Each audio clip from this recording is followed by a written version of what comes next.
Hi friends, how are you? I wish all you are safe in your home. तो आज हम कुछ नया वोकाबुलरी वर्ड के ऊपर डिस्कशन करेंगे। अगर आप इंग्लिश सीखना चाहते हो और बोलना चाहते हो तो ये वर्ड आपके लिए बहुत ज़रूरी है। अगर आप यूपीएससी और कोई कॉम्पिटिटिव एग्ज़ाम देना चाहते हो तो इस वीडियो आपके लिए बहुत इंपॉर्टेंट है। इस वीडियो में हम सिनोनिम्स, एंटोनिम्स और कुछ वोकाबुलरी वर्ड के ऊपर डिस्कशन करेंगे और कुछ इडियम की वर्डों पर डिस्कशन करेंगे। तो मेरे साथ जुड़े रहने के लिए मेरे चैनल को लाइक एंड सब्सक्राइब कीजिए। तो आज का पहला वर्ड है डिस्टर्ब्ड। इसका मतलब बाधित, भंग करना। मीनिंग देखेंगे, interrupt by causing A disturbance और प्रॉब्लम। सही है, एक काम चल रहा है, इस काम को बीच में डिस्टर्ब करना, उस काम को भंग करने के लिए प्रयास करना, इसको बोलते हैं डिस्टर्ब। सिनोनिम्स क्या है? Breakup, cut up. सही, एक काम चल रहा है, उसको हम बंद करना, उसके बीच में उसको बंद करना, तो इसको बोलते हैं डिस्टर्ब। थोड़ा एग्जाम्पल देखेंगे। The attacks are designed to disrupt plan for the elections। इसका मतलब इलेक्शन के टाइम पर बहुत सारे रैली होता है, तो उस रैली को या कुछ प्लानिंग को भंग करने के लिए, उसको बाधित करने के लिए कुछ अटैक डिजाइन किया गया था, तो इसको बोलते हैं डिस्टर्ब। सेकेंड एग्जाम्पल देखेंगे, क्लाइमेट चेंज को डिस्टर्ब द एग्रीकल्चर इकोनॉमी। सही है, हमारा जो day to day climate changes हो रहा है, ये हमारा जो एग्रीकल्चर इकोनॉमी है वहाँ पर बहुत प्रभाव पका सकता है। जो हमारा एग्रीकल्चर इकोनॉमी है उसको भंग कर सकता है, तो climate changes could disturb the agriculture economy. Next देखेंगे, दूसरा वर्ड है रूमर। इसका मतलब अफवाह है, जो बात सही नहीं है। इसका मीनिंग है डाउटफुल ट्रुथ, जो बात सही नहीं है, मिथ्या है, उसको बोलते हैं रूमर। सिनोनिम्स देखेंगे, गॉसिप, हियर बाय। सही है, हम जब दोस्त कुछ मिल जाते हैं तो बहुत सारे बात करते हैं और वो बात के बीच में हम ऐसे कुछ बात बोल देते हैं जो बात ट्रुथ नहीं है, उसका वो सही नहीं, मिथ्या होता है, ट्रुथ नहीं होता है, तो उसको हम बोलते हैं रूमर। एंटोनिम्स क्या है? Authentication, verification, proof.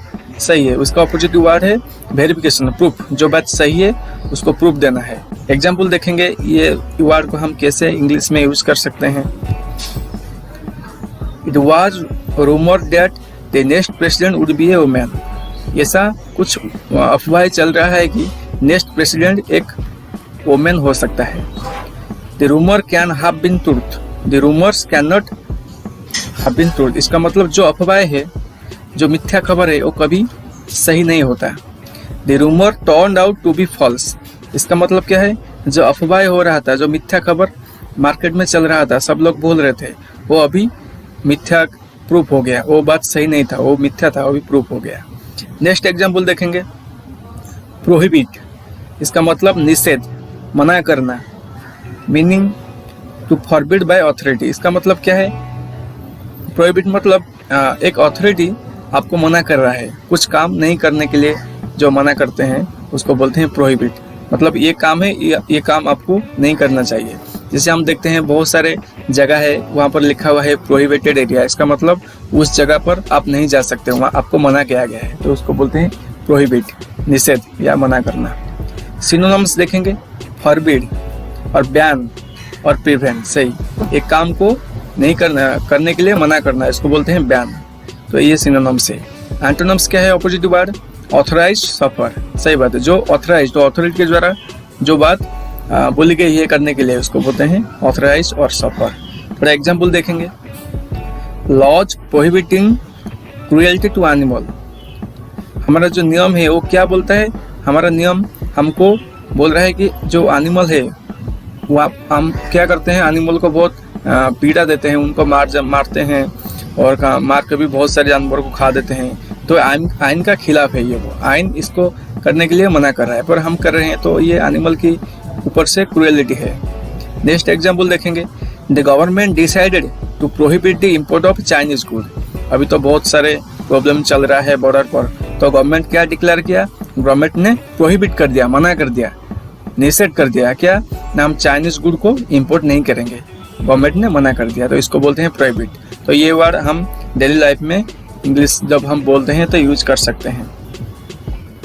Next word है मोर्टेलिटी, नश्वरता, मृत्यु संख्या।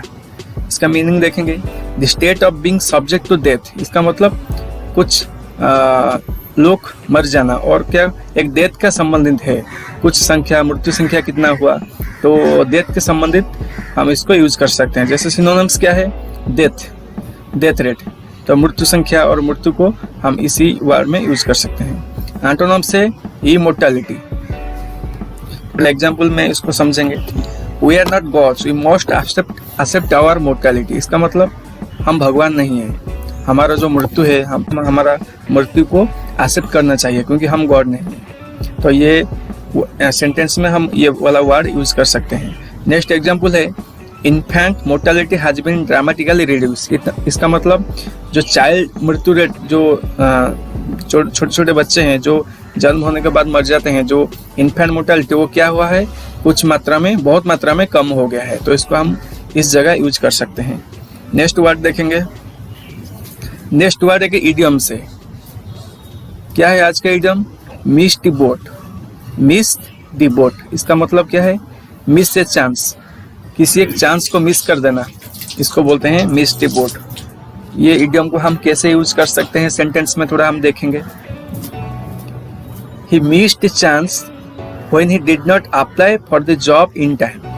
वो मिस कर दिया, उस जॉब को मिस कर दिया। वो सही समय से एक फॉर्म अप्लाई करने का, जो भी जॉब निकलता है, कुछ अप्लाई करने का एक पर्टिकुलर डेट होता है। अगर हम उस डेट में अप्लाई नहीं करेंगे तो हम वो मिस कर लेंगे, वो जॉब हम मिस कर देंगे। तो इस सेंटेंस में वही बात बोल रहे हैं।